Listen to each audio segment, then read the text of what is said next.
Good morning guys. Dito ako ngayon sa bukid. Tinitignan ko yung sinabukan namin nung isang araw. Kaya welcome to my vlog sa aking pagbablog dito sa bukid guys. Yan, sana guys masuportahan nyo ako guys sa pagbablog ko. Dito ako ngayon sa bukid. Tinitignan ko yung palay kasi magdamag yung ulan.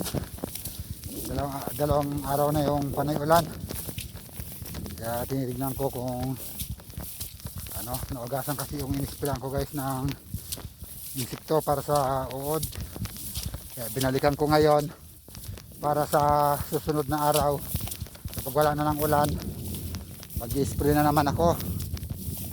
Sprayan ko na naman siya ng pang-uod para sa insekto para hindi siya sirain ng mga insekto yung palay. Dadartsi yung tubo niya at paglago ng dahon. Yan, para hindi masira yung namin palay. Yan, dito ako ngayon sa bukid at paki-share na lang po lagi yung ko po, mga idol, pakisuporta naman po yung mga na-upload ko lagi sa pagbablog ko lang sa amin dito sa bukid. Kaya nagpapasalamat ako sa inyo na andyan kayo. Yan, abangan nyo lagi po yung video ko. Marami kayong matutunan dito guys sa pag-upload ko dito sa aking vlog sa bukid. Yung pinakamagandang halimbawa sa kasama nating mga farmers dyan. Ito sa akin naman yung palay. Guys, napapasalamat ako na sana may share yung video at may share yung video at masuportahan niyo ako guys, na saka i-follow niyo na din ako guys, i-follow at share na din ako, follow, share, like, ganun po guys.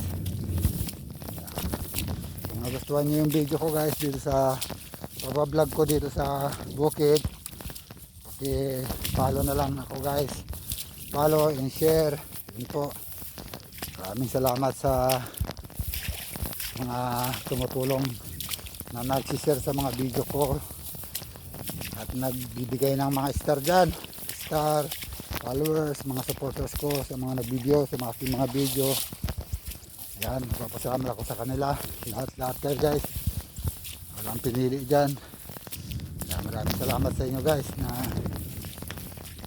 isi-share niyo yung aking video at para makilala naman yung aking video at marami kayong matutunan dito sa larangan ng bukid, pagtatanim. Ito guys, sa susunod na araw dito naman ako sa bukid mag-spray ng palay. Videoin ko lahat yan guys, yung ginagawa ko lahat dito, i-upload ko dito sa Facebook ko. Yan, maraming salamat guys. Thank you very much sa mga suporta dyan at nag-follow at mag-share. Thank you guys. Bye bye.